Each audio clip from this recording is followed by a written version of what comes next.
ഈശോ മിശിഹായ്ക്ക് സ്തുതിയായിരിക്കട്ടെ. ഞാൻ മാണിപ്പറമ്പിലച്ചൻ. സീറോ മലബാർ വേദപഞ്ചാംഗം ധനഹകാലം 3-ാം ഞായർ. മർക്കോസിൻ്റെ സുവിശേഷം 3-ാമത്തെ അധ്യായം 7 മുതൽ 19 വരെയുള്ള തിരുവചനങ്ങൾ. യേശു ശിഷ്യന്മാരുടെ കൂടെ കടൽ തീരത്തേക്ക് പിൻവാങ്ങി. ഗലീലിൽ നിന്ന് വലിയൊരു ജനക്കൂട്ടം അവനെ അനുഗമിച്ചു. യഹൂദായിൽ നിന്നും യെറൂസലമിൽ നിന്നും ഇദുമയായിൽ നിന്നും യോർദൻ അക്കരെ നിന്നും ടയറിൻ്റെയും സീദോൻ്റെയും പരിസരങ്ങളിൽ നിന്നും വലിയൊരു ഗണം ആളുകൾ അവൻ ചെയ്തതെല്ലാം കേട്ട് അവൻ്റെ അടുക്കൽ വന്നു. ആൾത്തിരക്കിൽപ്പെട്ട് ഞെരുങ്ങാതിരിക്കേണ്ടതിന് തനിക്ക് വേണ്ടി ഒരു ചെറുവള്ളം ഒരുക്കി നിർത്താൻ അവൻ ശിഷ്യന്മാരോട് ആവശ്യപ്പെട്ടു.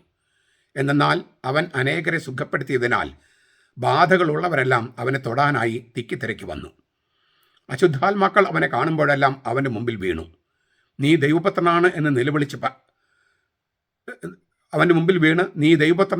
നിലവിളിച്ച് പറയും. തന്നെ പ്രസിദ്ധമാക്കരുതെന്ന് അവൻ അവയ്ക്ക് കർശനമായ താക്കീത് നൽകിപ്പോന്നു. പിന്നെ അവൻ മലമുകളിലേക്ക് കയറി തനിക്ക് ബോധിച്ചവരെ അടുത്തേക്ക് വിളിച്ചു. അവർ അവൻ്റെ അരികെ വന്നു. തന്നോടുകൂടെ ആയിരിക്കുന്നതിനും പ്രസംഗിക്കാൻ അയക്കുന്നതിനും ഭൂതങ്ങളെ പുറത്താക്കാൻ അധികാരമുണ്ടാകുന്നതിനുമായി അവൻ 12 പേരെ വാഴിച്ചു. അവൻ ശിമയോന് പത്രോസ് എന്ന് പേരിട്ടു. സെബെദിയുടെ മകനായ യാക്കോബ്, യാക്കോബിന്റെ സഹോദരൻ യോഹന്നാൻ, ഇവർക്ക് ഇടിപുഴക്കത്തിൻ്റെ മക്കൾ എന്നർത്ഥമുള്ള ബൊവനേർഗസ് എന്ന് അവൻ പേരിട്ടു. അന്ത്രയോസ്, ഫിലിപ്പോസ്, ബർത്തലോമിയ, മത്തായി, തോമസ്, ഹൽപ്പായുടെ മകനായ യാക്കോബ്, തദായിയോസ്, കാനാനായ ശിമയോൻ, അവന് ഒറ്റിക്കൊടുത്ത യൂദാസ് ഇസ്കരിയോത്ത്.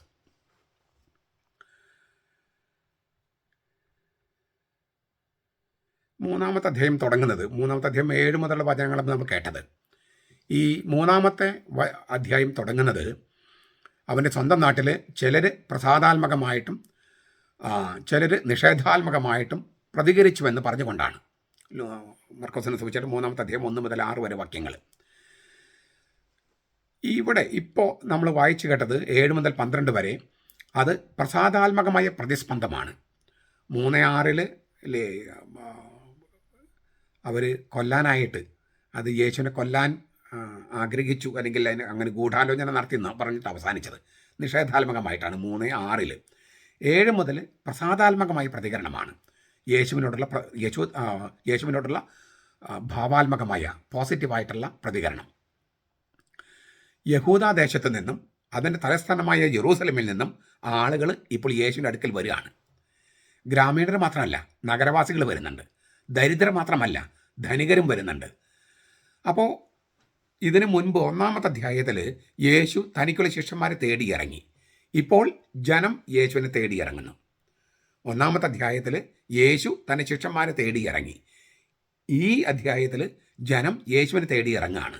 അങ്ങനെയുള്ള ജനത്തിൽ നിന്നും കർത്താവ് 12 പേരെ വാഴിക്കുന്നുണ്ട്. അതാണ് ഇന്നത്തെ സുവിശേഷ പാഠം. ഇതിലത്തെ ചില വചനങ്ങൾ, എല്ലാ വചനങ്ങളും നമ്മൾ പരിഗണിക്കുന്നില്ല, ചിലത് മാത്രം നമുക്കൊന്ന് പരിഗണിക്കാം. പിൻവാങ്ങി എന്ന് കാണാം. പിൻവാങ്ങി, ശിഷ്യന്മാരുടെ കൂടെ പിൻവാങ്ങി. തൻ്റെ പ്രാണനെടുക്കാനുള്ള ഗൂഢാലോചന നടക്കുന്നുണ്ടെന്ന് യേശു തിരിച്ചറിഞ്ഞു 3-6. അപ്പോൾ ഈ പ്രാണനെടുക്കാനുള്ള ഗൂഢാലോചനയോടുള്ള കർത്താവിൻ്റെ ഒരു പ്രതികരണമാണ് പിൻവാങ്ങി എന്നുള്ളത്. കഫർനഹൂമിൽ നിന്നും ഗലീല കരയിലേക്ക് പിൻവാങ്ങുകയാണ്. എങ്കിലും ഇത് ഒളിച്ചോട്ടമൊന്നുമല്ല. യേശു പ്രസംഗമോ രോഗശാന്തി ശുശ്രൂഷയോ ഒന്നും ഉപേക്ഷിക്കുന്നില്ല.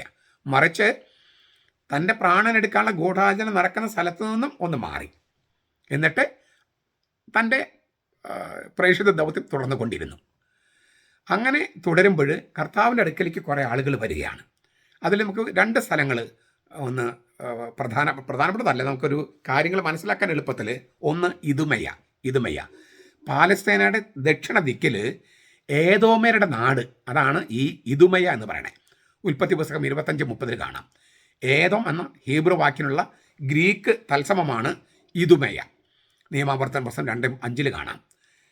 ഏദോം ഹീബ്രുവിൽ, ഇദുമയ ഗ്രീക്കിൽ. ബാബിലോണിയൻ പ്രവാസകാലത്ത് യഹൂദർ നാട് കടത്തപ്പെട്ടപ്പോൾ, അതായത് BC 503 പ്രാവശ്യം നാട് കടത്തൽ, 605, 597, പിന്നെ 587. അങ്ങനെ നാട് കടത്തപ്പെട്ടപ്പോൾ ഈ ഇദുമയ നിവാസികൾ, ഏതോ നിവാസികൾ യഹൂദദേശം കയ്യേറി. യെശയ്യായുടെ പുസ്തകം 34:5-6, എസെക്കിയേൽ 35:15, 36:5 കാണാം. പക്ഷെ അവർ പിന്നീട് പരിച്ഛേദനം സ്വീകരിച്ച് യഹൂദ ജനത്തിൻ്റെ ഭാഗമായി മാറി. മഹാനായ ഹെറോദോസ്, അതായത് ഈശോയെ കൊല്ലാനായിട്ട് ആഗ്രഹിച്ച ഹെറോദോസ് ഉണ്ടല്ലോ, ഇതുമേക്കാരനായിരുന്നു. ഈ പറഞ്ഞ ഏതോം അതുകൊണ്ടാണ് അദ്ദേഹത്തെ ഹാഫ് ജ്യൂ എന്നൊക്കെ വിളിച്ചിരുന്നത്.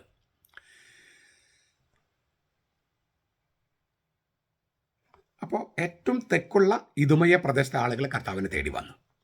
പിന്നെ ടയറിൻ്റെയും സീതോൻ്റെയും ഏറ്റവും വടക്കുള്ളത്, പാലസ്തീനയുടെ ഏറ്റവും വടക്കുള്ളത് നഗരങ്ങളാണ് ഈ ടയർ, സീതോൻ. ഗലീലയുടെയും വടക്കാണത്. അപ്പോൾ തെക്ക് ഭാഗത്തുള്ള ഇതുമയ, വടക്ക് ഭാഗത്തുള്ള ഗലീല അല്ലെങ്കിൽ ടയർ, സീതോൻ, മധ്യഭാഗത്തുള്ള യഹൂദ, ജെറൂസലം, ഇങ്ങനെ വിശുദ്ധ നാടിൻ്റെ എല്ലാ ഭാഗത്തു നിന്നും ആളുകൾ യേശുവിനെ തേടി ഇറങ്ങുന്നു. അതേസമയം ഇതൊരു മിശ്രിത ജനക്കൂട്ടമാണ്. പലരും യേശുവിൻ്റെ വാക്കുകൾക്ക് കാതോർക്കുന്നു, ചിലർ രോഗശാന്തികൾക്കായിട്ട് സമീപിക്കുന്നു.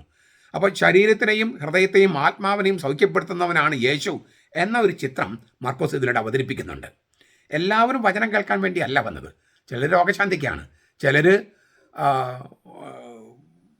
മാനസാന്തരത്തിന് വേണ്ടിയാണ്, ആത്മീയമായിട്ടുള്ള ഒരു മാനസാന്തരത്തിന് വേണ്ടിയാണ്.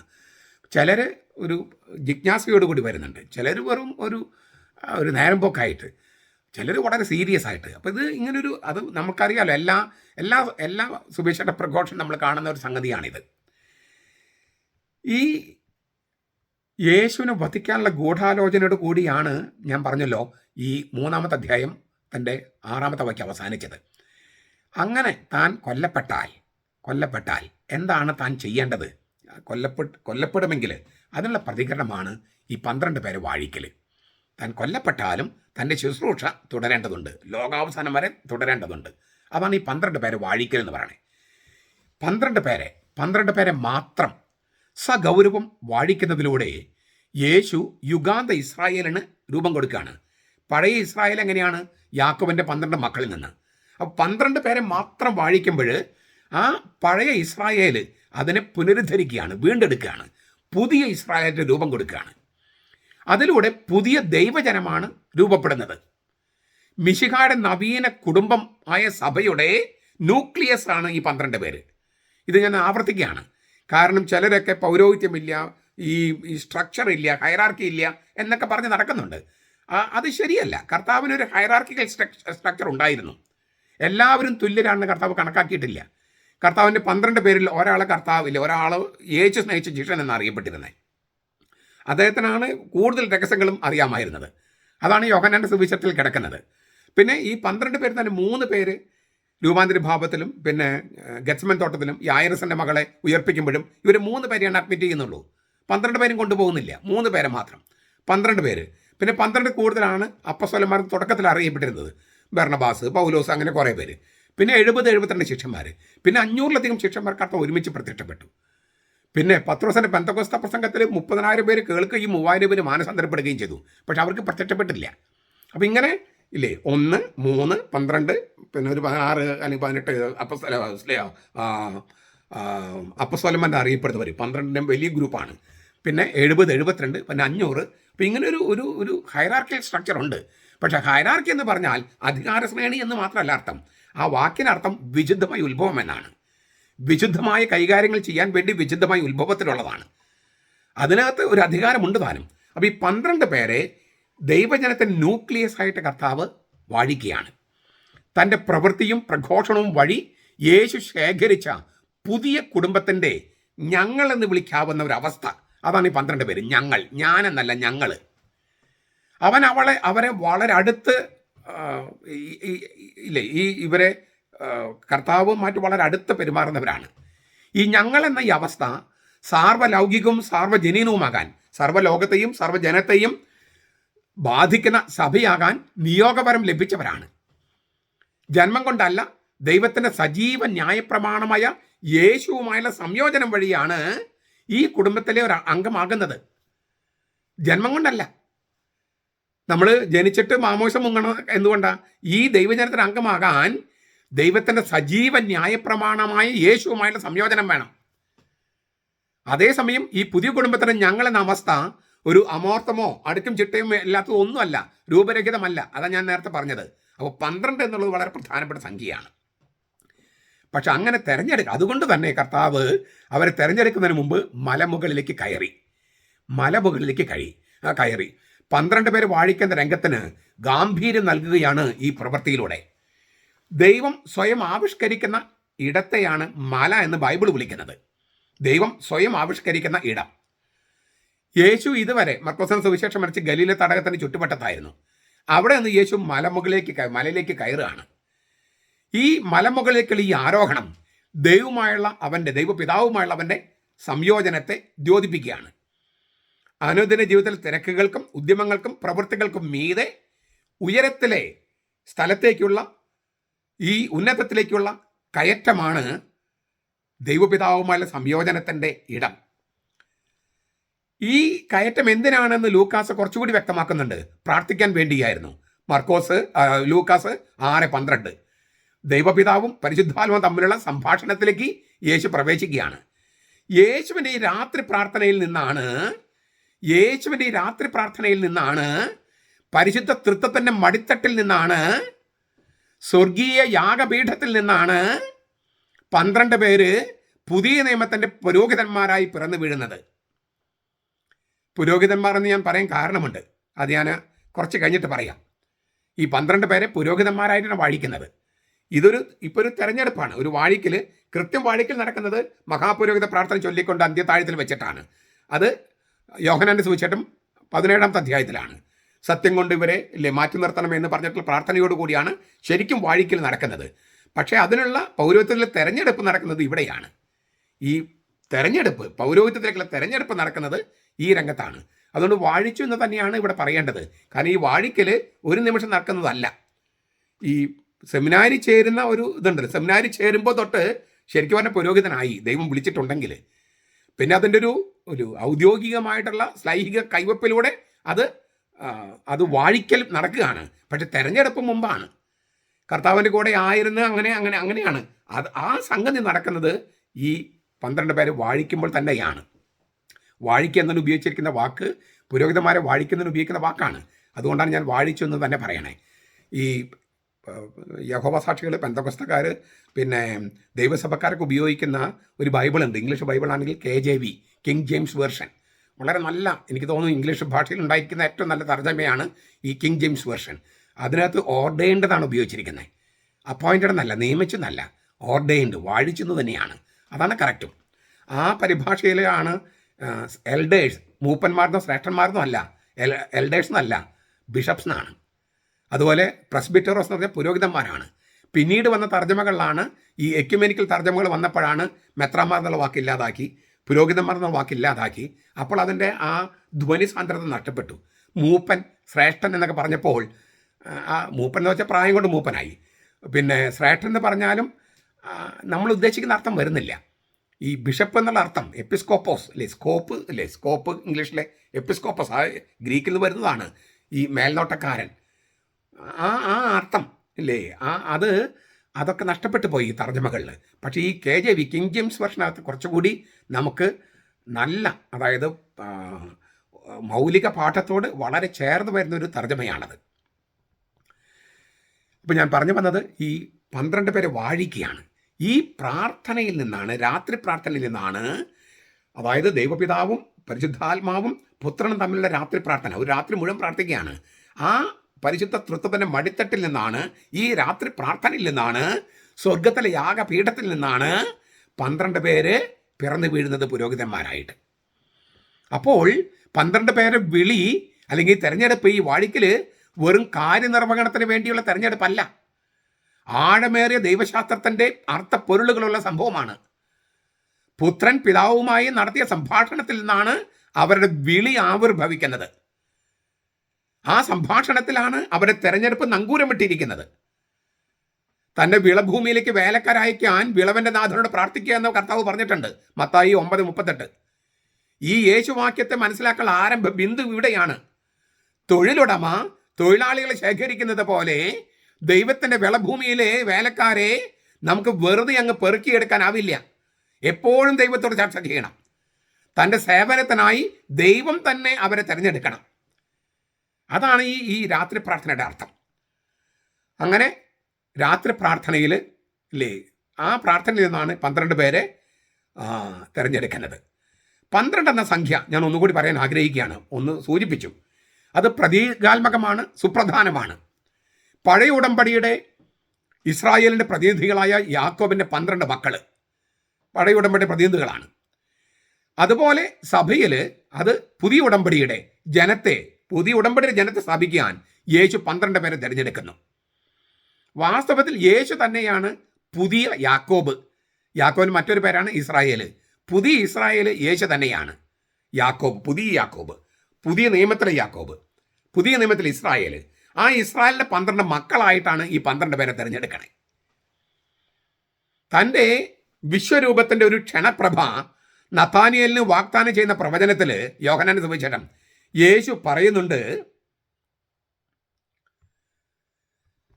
സ്വർഗം തുറക്കുന്നതും മാലാഖമാർ അവൻ്റെ മേൽ ഇറങ്ങുകയും കയറുകയും ചെയ്യുന്നതും നീ കാണും. യോഹന്നാന്റെ സുവിശേഷം 1:51. സ്വർഗം തുറക്കപ്പെടുന്നതും മാലാഖമാർ കയറിപ്പോകുന്നതും മനുഷ്യപുത്രന്റെ മേൽ ഇറങ്ങി വരുന്നതും നിങ്ങൾ കാണും. ഇത് സ്വർഗം തുറക്കപ്പെടുന്നതും മാലാഖമാർ കയറി ഇറങ്ങുന്ന ഗോവണി പഴയ നിയമത്തിലെ യാക്കോബാണ്. പുതിയ യാക്കോബായി യേശു ഇവിടെ തന്നെ വെളിപ്പെടുത്തുകയാണ്. തൻ്റെ ശിരസിനരികിൽ വെച്ചിരിക്കുന്ന ഗോവണി സ്വർഗം വരെ എത്തുന്നതുമായി പഴയ നിയമത്തിലെ യാക്കോബ് ഇല്ലേ ഇസ്രായേലിൽ സ്വപ്നം കണ്ടു. ആ ഗോവണിയിൽ മാലാഖമാർ കയറുകയും ഇറങ്ങുകയും ചെയ്യുന്നു. ആ സ്വപ്നം യേശുവിൽ പൂവണിഞ്ഞിരിക്കുന്നു. അവൻ തന്നെയാണ് സ്വർഗത്തിൻ്റെ കവാടം. അവനാണ് യേശുവാണ് യഥാർത്ഥ യാക്കോബ്, സുനിശ്ചിതമായ ഇസ്രായേൽ. സുനിശ്ചിതമായ ഇസ്രായേലിൻ്റെ പിതാവായ മനുഷ്യപുത്രൻ യേശുവാണ്. അങ്ങനെ ഈ സുനിശ്ചിത യാക്കോബായ യേശുവിൻ്റെ 12 പുത്രന്മാരായി 12 സ്ലീഹന്മാരെ നിയമിക്കുക. അപ്പോൾ യേശുവിൻ്റെ മക്കളായിട്ടാണ് അവരെ വാഴിക്കുന്നത്. അതുകൊണ്ടാണ് അവൻ്റെ പൗരോഹിത്യം കൈമാറ്റം ചെയ്യപ്പെടുന്നില്ല, ഒരിക്കലുമില്ല. പുരോഹിതന്മാരെ വാഴിച്ചെന്ന് പറയുമ്പോൾ ഉടനെ തന്നെ നമ്മുടെ പെന്തക്കോസ്തക്കാരും യഹോവ സാക്ഷികളും ദൈവസഭക്കാരും പറയും യേശുവിൻ്റെ പൗരോഹിത്യം കൈമാറ്റം ചെയ്യപ്പെടുന്നില്ല. ഒരിക്കലുമില്ല. ആ വാക്ക് അവർ ഹെബ്രായ ലേഖനത്തിൽ പറയുന്നത് കൈമാറ്റം എന്നുള്ള വാക്കല്ല ശരിക്കും തർജ്ജമ. അങ്ങനെ ഇനി പറഞ്ഞാൽ പോലും ഒരിക്കൽ പോലും കത്തോലിക്ക സഭ യേശുവിൻ്റെ പൗരോഹിത്യം കൈമാറ്റം ചെയ്യപ്പെടുന്നെന്ന് പഠിപ്പിച്ചിട്ടില്ല. കത്തോലിക്ക സഭ പഠിപ്പിക്കുന്നത് ഒരൊറ്റ പൗരോഹിതനേ ഉള്ളൂ. യഥാർത്ഥത്തിൽ ഒരു പുരോഹിതനേ ഉള്ളൂ, അത് യേശു ക്രിസ്തുവാണ്. പിന്നെ നമ്മൾ പുരോഹിതന്മാർ വൈദികരെന്ന് വിളിക്കുന്നവർ ശുശ്രൂഷകരാണ്. ഇപ്പം നമുക്ക് പല തെളിവുകളുണ്ട്. ദൈവമാണ് സ്രഷ്ടാവ്. ആ സ്രഷ്ടാവ് എന്നുള്ള അവൻ്റെ പദവി ആർക്കെങ്കിലും കൈമാറ്റം ചെയ്തിട്ടുണ്ടോ? ഇല്ല. എന്നാൽ ഇന്ന് സൃഷ്ടിക്കുന്നതോ മാതാപിതാക്കളിലൂടെയല്ലേ? ഇന്ന് അവൻ മനുഷ്യരെ സൃഷ്ടിക്കുന്ന മാതാപിതാക്കളിലൂടെയല്ലേ? മഹാപുരോഹിതൻ യേശുവാണ്, ഒരു സംശയമില്ല. പക്ഷേ അവൻ പൗരോഹിത്യ കർമ്മം അനുഷ്ഠിക്കുന്നത് പുരോഹിതന്മാരിലൂടെയാണ്. അത് കൈമാറ്റം ചെയ്തിട്ടല്ല. അവൻ്റെ പൗരോഹിത്യത്തിൻ്റെ ആത്മാവ് അവർക്ക് ഇട്ടുകൊടുത്തിട്ടാണ്. കൈമാറ്റമല്ല, അത് പങ്കുചേർക്കാണ്. അവൻ്റെ പൗരോഹിത്യത്തിൽ പങ്കുചേർക്കുകയാണ്. സ്രഷ്ടാവിൻ്റെ സൃഷ്ടികർമ്മത്തിൽ മാതാപിതാക്കളെ പങ്കുചേർക്കുന്ന പോലെ ഏകരക്ഷകൻ ക്രിസ്തുവാണ്. പക്ഷേ അത് മാത്രം പോരാ. ഞാൻ കുടിക്കുന്ന ഞാൻ കുടിക്കുന്ന പാനപാത്രം കുടിക്കാൻ നിങ്ങൾക്ക് പറ്റുമോ? ഞാൻ മുങ്ങാൻ പോകുന്ന മാമോദിസം മുങ്ങാൻ നിങ്ങൾക്ക് പറ്റുമോ എന്നാണ് സെബെദീപുത്രന്മാരോട് ചോദിച്ചത്. അപ്പോൾ അവനോടൊപ്പം മരിക്കാൻ തയ്യാറായ ആളുകൾ വേണം. അപ്പോഴേ ഈ കുരിശ് എല്ലാവിടെയും സ്ഥാപിക്കാൻ പറ്റൂ. കുരിശ് സ്ഥാപിക്കാന്ന് പറഞ്ഞാൽ അവൻ്റെ രക്ഷയുടെ ഫലങ്ങൾ, ആ രക്ഷയുടെ ഫലം കിട്ടണമെങ്കിൽ കുരിശ് എന്ന ജീവവൃക്ഷം അവിടെ ഇവിടെയൊക്കെ സ്ഥാപിക്കപ്പെടണം. അത് അവൻ്റെ ശിഷ്യന്മാരിലൂടെ നടക്കുക. അതുകൊണ്ട് ലോകം മുഴുവൻ പോയി പ്രസംഗിക്കാൻ പറഞ്ഞത്. രക്ഷകൻ ഒന്നേ ഉള്ളൂ, പക്ഷേ രക്ഷ എന്ന് മറ്റുള്ളവർക്ക് നൽകപ്പെടുന്നത് സഭയിലൂടെയാണ്. ഏകമധ്യസ്ഥൻ യേശുവാണ്, ഒരു സംശയമില്ല. 1 തിമോത്തി 2:5. പക്ഷേ ആ ഏകമധ്യസ്ഥൻ്റെ പ്രാർത്ഥന മാത്രം പോരാ, വിശുദ്ധരുടെ പ്രാർത്ഥനകൾ വേണമെന്ന് വെളിപാട് പുസ്തകം 8-ാമത്തെ അധ്യായം 1 മുതൽ 4 വരെ വാക്യങ്ങൾ പറഞ്ഞിട്ടുണ്ട്. ഏകമധ്യസ്ഥൻ്റെ മധ്യസ്ഥയ്ക്ക് കുറവുണ്ടാകില്ല, കൂടുതലാണ്. അവൻ്റെ മറ്റുള്ള പ്രാർത്ഥനകളൊക്കെ തന്നോട് ചേർക്കുമ്പോൾ അവൻ്റെ മധ്യസ്ഥത്തിന് കൂടുതൽ വില വരികയും നമ്മുടെ പ്രാർത്ഥനകൾക്ക്, വിശുദ്ധരുടെ പ്രാർത്ഥനകൾക്ക് പ്രാധാന്യം വരികയുമാണ്. ദൈവം ഏകഛത്രാധിപതിയല്ല, എല്ലാം സ്വന്തമായിട്ട് അങ്ങ് ചെയ്യാൻ. അവൻ എപ്പോഴും സഹകരണത്തിൻ്റെ ഭാഷയാണ്. അപ്പം ഇത് തന്നെയാണ് ഇവിടെയും നടക്കുന്നത്.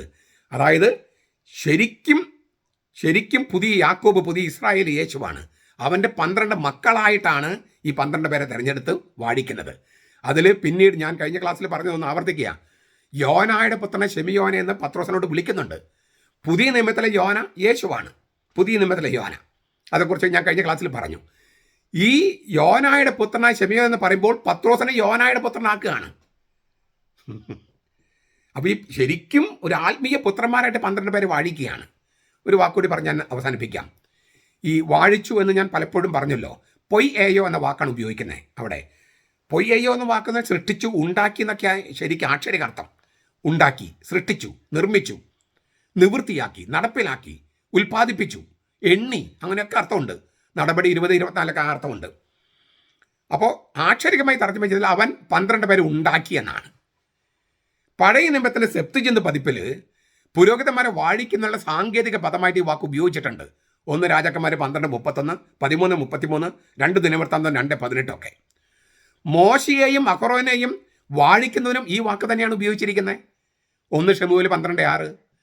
യേശുവിനെ മിശിഹായും കർത്താവുമായി വാഴിച്ചതിനും ഇതേ വാക്കാണ് ഉപയോഗിച്ചിരിക്കുന്നത്. നടപടി 2:36, ഹെബ്രായ ലേഖനം 3:2. അതിനാൽ നിയമിച്ചു എന്നതിനേക്കാൾ നല്ല പരിഭാഷ വാഴിച്ചു എന്ന് തന്നെയാണ്. He ഓർഡെയിൻഡ് the 12.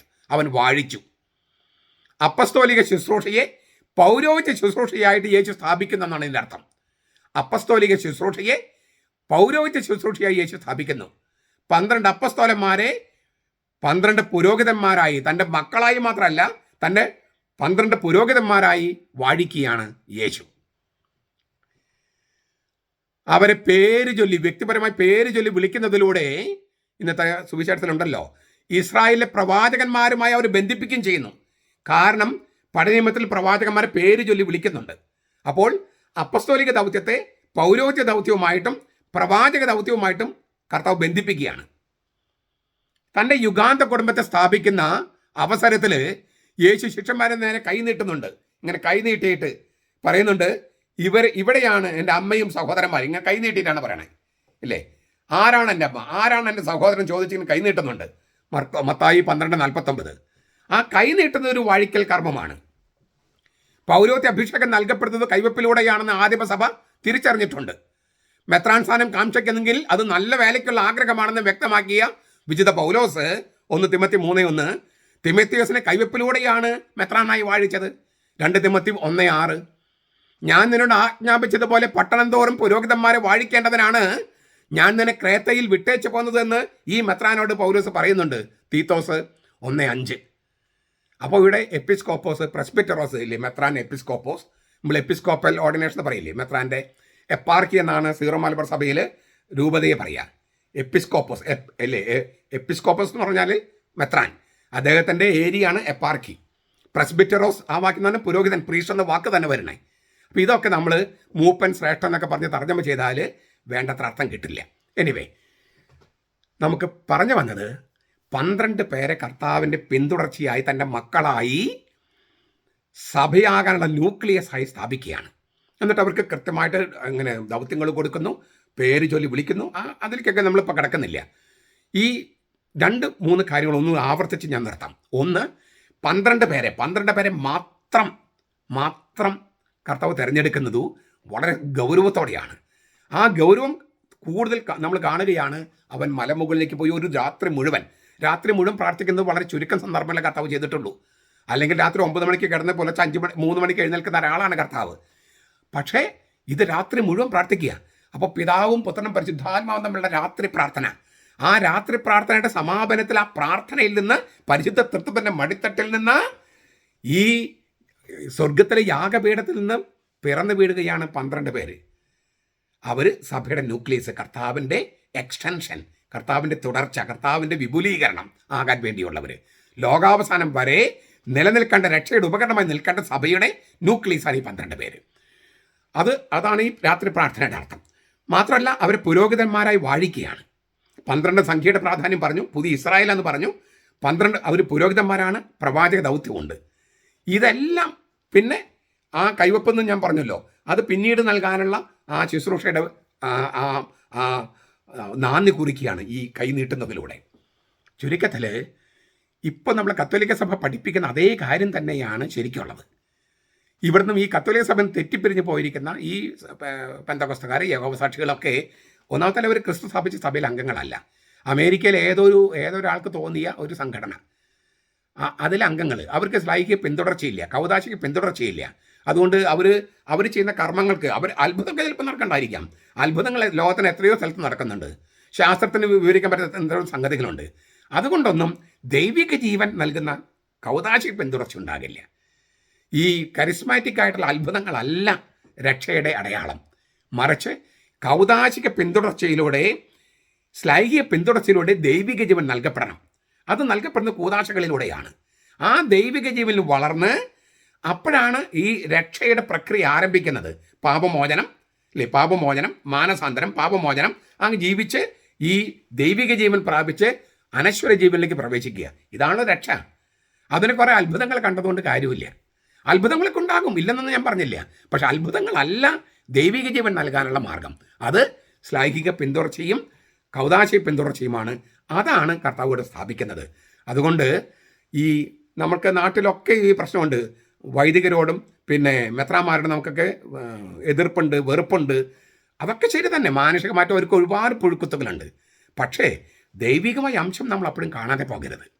ആ ദൈവികമായ അംശം കാണാതെ പോയാൽ സഭ വെറും ഒരു സംഘടനയായിട്ട് മാറും, വെറും ഭൗതിക സംഘടനയായിട്ട് മാറും.